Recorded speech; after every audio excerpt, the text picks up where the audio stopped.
Okay, so good morning, people. Today we are going to do the dynamic consideration FEM fifth module, in which we are going to see how it is different from the static analysis, which we have already studied in chapter 1 to chapter 4. Okay, so from chapter 1 to chapter 4, whatever analysis we have done in trusses, in beams and bars with a varying kind of load, UDL, UVL, thermal loading, moment, etc. This load, all this kind of load are known as static loads. You can see on the screen it is written that static loads are the loads which are static in nature or which are dead loads or varying very gradually. In other words, I can say static analysis are the analysis which does not depend upon the time. When I talk about not depend upon the time, that means whatever analysis we want to do based on time consideration. That is, if I want to find out what is the velocity change, acceleration change with respect to the time, we cannot find in terms of the static analysis. Okay, so for that, the last chapter is dynamic consideration, in which we consider the type of loading to be a dynamic. So what is dynamic analysis? You can see on the screen, it is written here. Here the load varies with respect to the time and the frequency. Okay, so here the type of loading which we consider normally, it depends upon the time and the frequency. Okay, so now let us see next why dynamic analysis is required. So you can see here on the screen why the dynamic analysis is required. Static analysis does not take into account the variation of load with respect to time. Output in the form of stress, displacement, etc. with respect to time could be predicted by the dynamic analysis. So in the first module, we have covered the derivations for and the questions which we have solved for the finding the stresses and the displacements. Our basic aim in that chapter is to find out the stress and displacements. Correct, if you remember. So same thing we have done for the second module, third module and fourth module. All are the same. We have done so many derivations to find out the unknown displacement, and then we have taken into account some predefined formulas which is used to find out the displacement and the stress. Okay, so now the same thing, if we want to find out when it varies with respect to time, how we are going to do that? That is done by your dynamic analysis. You can see here in static analysis, velocity and accelerations are always zero. We consider that velocity and accelerations are zero. It's a consideration. Dynamic analysis can be predicted these variables with respect to the time and frequency. But when we consider the dynamic analysis, we consider that there is a variation in the velocity and the acceleration of the body. Okay, so basically whenever we talk about the time variable, time variable, whenever we say, then the frequency come into play. That is, normally we find the natural frequency or the force frequency of the given system. Why? Because frequency is nothing but f equals to 1 by t, if you remember.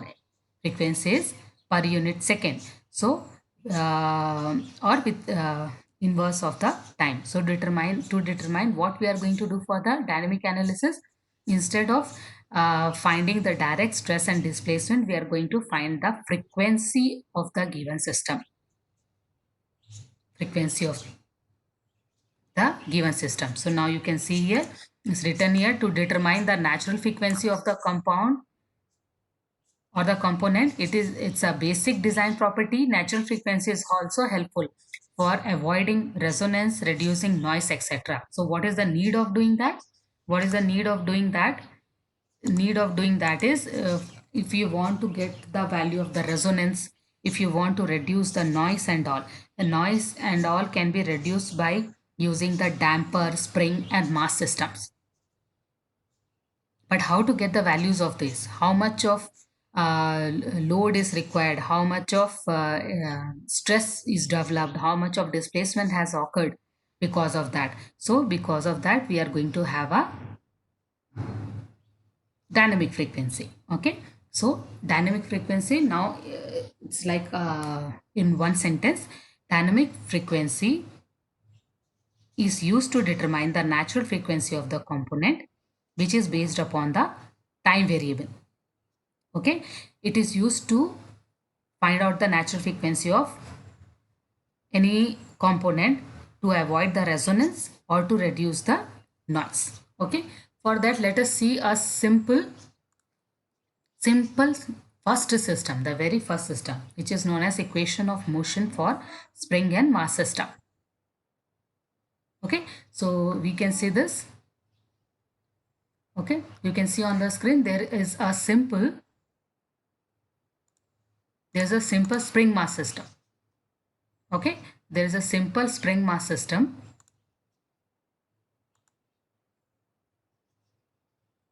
Okay, so this is your spring mass system. You can see on the screen, this is your simple spring mass system, which is having one spring, whose spring constant is K. This is K. Okay, and mass M and X. X is nothing but your displacement. So the complete system in the positive X direction, when it moves, when we give a little force on it, what is the displacement it occurs, that we are going to see through the Newtonian approach. Okay, so for that let us see how it works. Okay, so now according to the Newton's third law,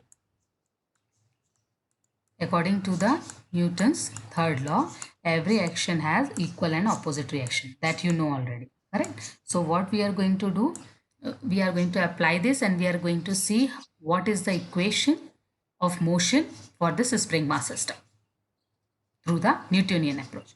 Okay, for that what we did, we've drawn a free body diagram for that. So this is the free body diagram for the mass.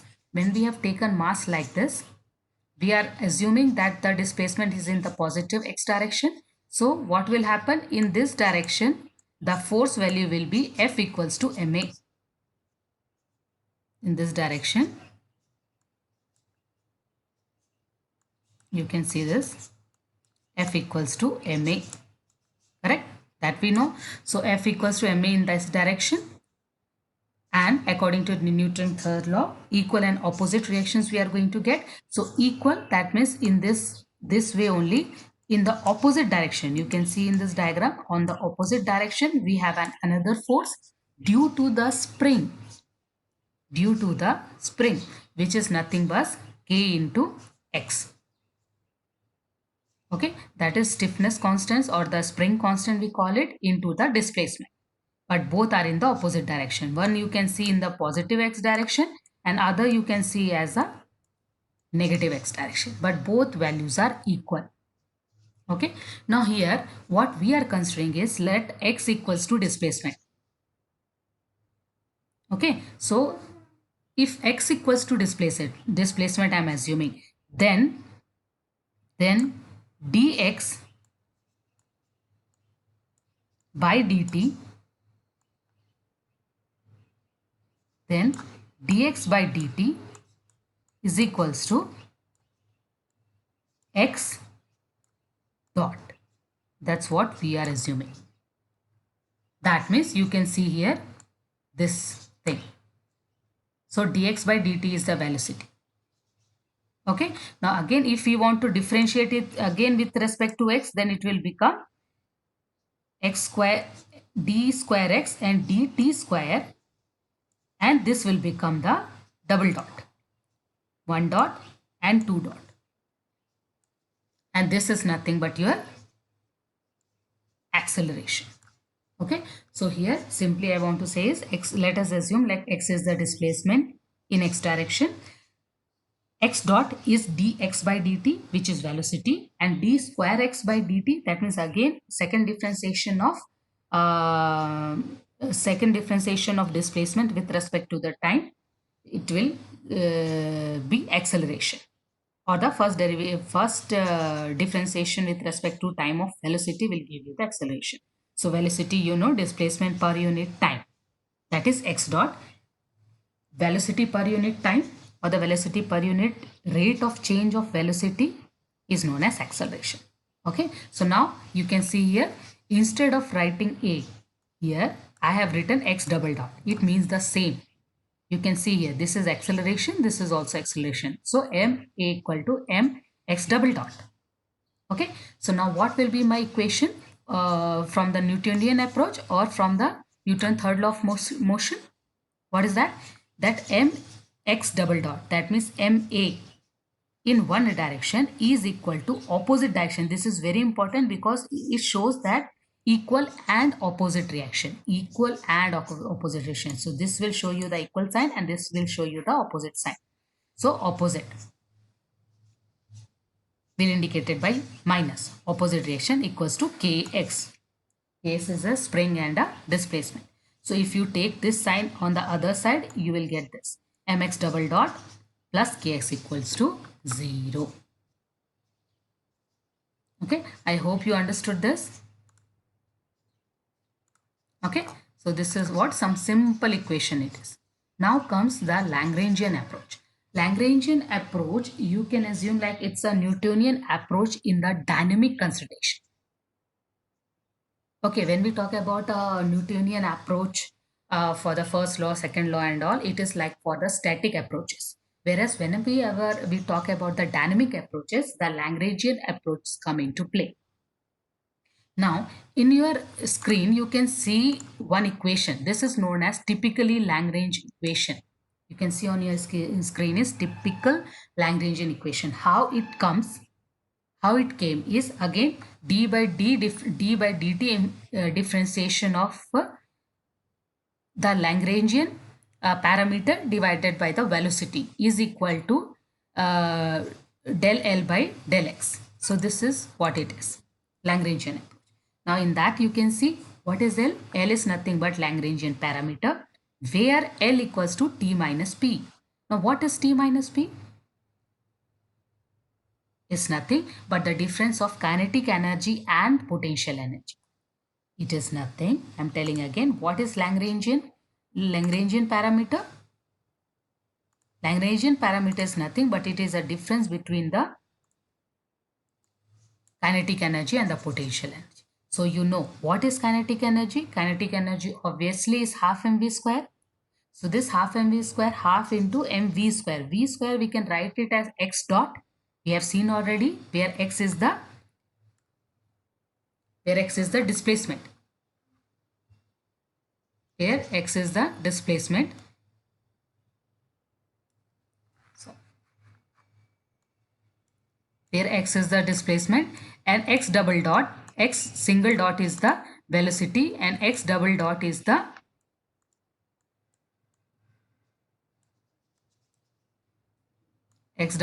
acceleration. Okay, so this is what the kinetic energy is. Potential energy. Okay, here you have to understand it properly that whenever we talk about the kinetic energy, that time we are considering the mass. You have seen on the diagram. If on the above diagram, it is something like that.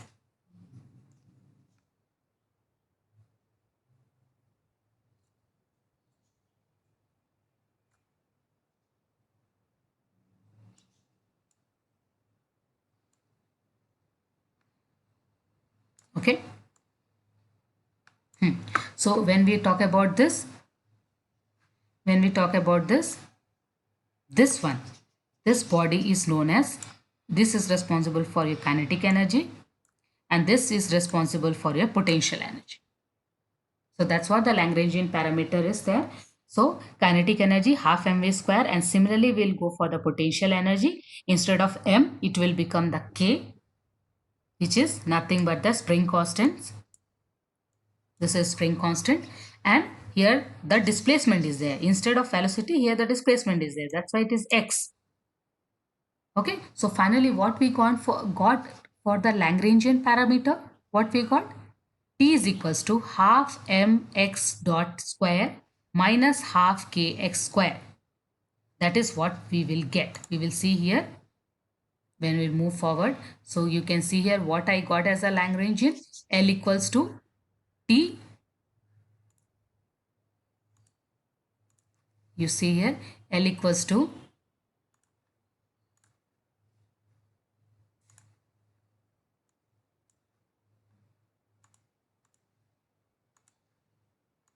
so L equals to T minus P. So what is T? T is equals to half mx dot and P is equals to half kx square. Okay, but did I need this? I want to substitute that value in this equation. So what is my requirement? I got the value of L, but I don't need L. I want is del L by del X and del L by del X dot. So for that, normally what we need to do, as simple as that, once we have to differentiate the L with respect to X, and once we have to differentiate L with respect to the X dot. After that, we are going to substitute that value in this equation. So, okay, so let us see. First, we will do del L by del X. So, what is L? L is this much. So, L equal to half mx double dot minus half kx dot. Okay. So, now d del L by del X will give me, since this is a constant, we are differentiating with respect to X here. Here we are differentiating with respect to X. So this will become 0 because here there is no X. And here it will become 2 will come in front, 2 will get cancelled. Okay, I hope you are understanding. Half into, it's like half into 2 into k into X. Okay, so what will happen? This 2 and this 2 will get cancelled. So we'll get x k x here k x. Okay, so since minus sign is there, minus kx. Now second time we want the differentiation with respect to x dot. So when we do with respect to x dot, what will happen?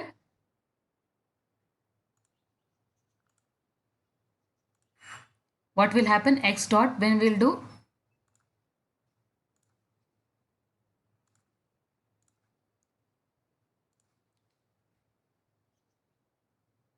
X dot. So that time this term will become constant and has the differentiation will become 0.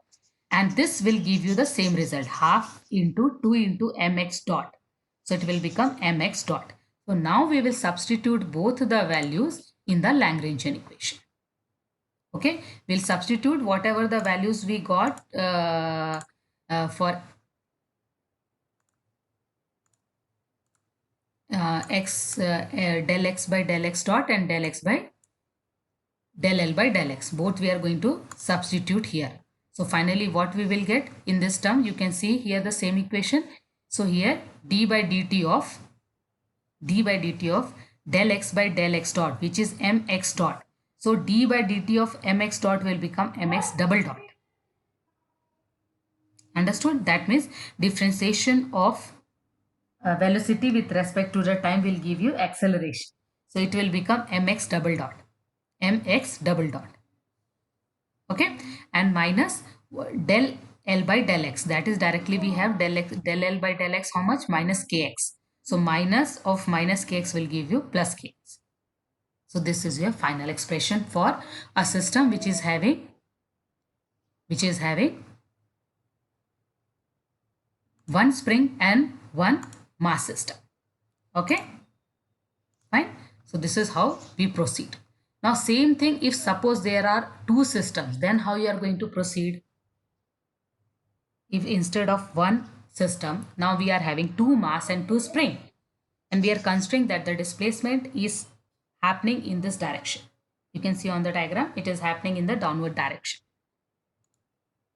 Still, the displacement which we are assuming is x. This is the positive x direction we are assuming. Okay. So how to derive this kind of equation? How to get the Lagrange equation for this? A Lagrange equation is applicable for the dynamic analysis. Remember that. That's why we are doing that. So let us see what changes we can do. It's as simple as that. So instead of k, now we have k1 and k2. Instead of m, we have m1 and m2. So let us see how the difference it will. So if you understand this question, if it comes for the three spring mass system, four mass spring system, any kind of system you can solve. Okay, so the concept is same, only the number of the components are increasing. So if it is increasing, what to do? Okay, so let us see that. So again, with respect to this, we know that L equals to T minus P. We know that L equals to T minus P. What is T? Kinetic energy. What is P? Potential energy. What is T stands for? Mass. What is P stands for? Spring. Okay, so let us see first what is the value of T and what is the value of P. If we keep both here, we will get the value of L. Correct? That means total kinetic energy minus total potential energy will give you the Lagrangian constant or Lagrangian function. Okay, so if we get the value of L, and then we have to differentiate with respect to x dot and x, we will get the final equation. Okay, so let us see what is the kinetic energy for this system for which we are considering. What is the kinetic energy we are going to see for this complete system. Okay, so now half into, okay, for the first system, half into m1 into x1 dot square, as simple as that. And for the second system, again half plus m2 plus x2 dot square. Any doubt in this?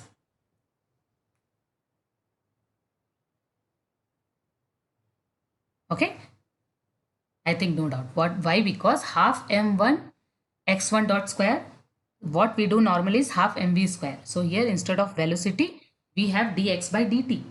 Dx by dt is represented by x dot. So for the first system x1 dot, for the second system x2 dot. Let us see for the potential energy. So potential energy, again we know kx square. So for the first system is half k1 x square. For this system, it is half k1 x1 square. And what about the second system? Half k2 x2 square. Correct? No, it's not correct. Why? Because x2 minus x1 square, when the spring displaced by the x1 distance, that means its initial position is now here.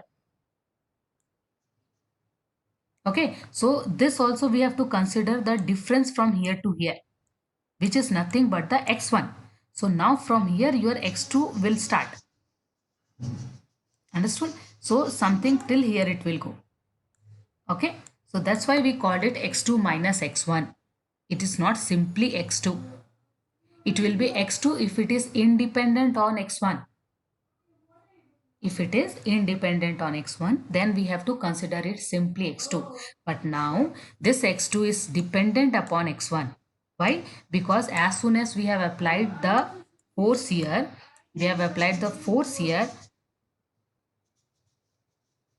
or due to the natural force, the mass m1 shifted from this point to this point, whose displacement is x1. That's why the displacement of m2 will not start from this original position. Instead of that, whatever displacements had happened due to the x1, suppose this is where x1 already happened, then the displacement of m2 will start from this point. Correct? Understood? So that's why this thing we have to subtract from x2. Okay, so that's why the equation will not be half k2 x2. It will be half k2 x2 minus x1 square.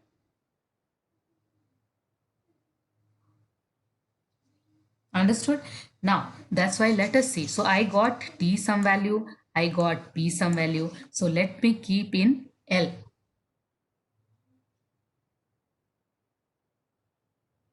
Okay, so what will be my L now? So L equals to T minus P. What is my T? This is my T. Half m1 x1 dot square plus half m2 x2 dot square. What is my, now it is minus, so it will be minus, what is my P or the potential energy? Half k1 x1 square minus half k2 x2 minus x1 whole square. Okay, now finally I got is L. So can I keep it back to the Lagrangian function or the Lagrangian equation? No, we can't do that. Why we can't do that? Because Lagrangian equation it's not this. Then what is my Lagrangian equation? My Lagrangian equation is this one, where it is not only L, it is del L by del x dot and del L by del x. And what does that mean? That means that whatever equation or the expression we got, we have to differentiate it with respect to x and x dot. Okay, so let us do that. So this is my L expression. First I will differentiate with respect to x1 dot and x1. Then similarly I will go for x2 dot and x2.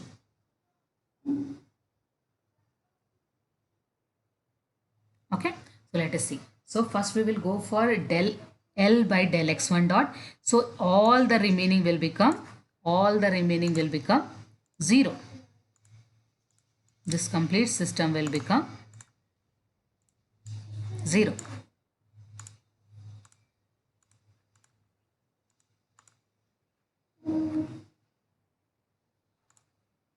Correct? So what I will get is half into 2 m1 x1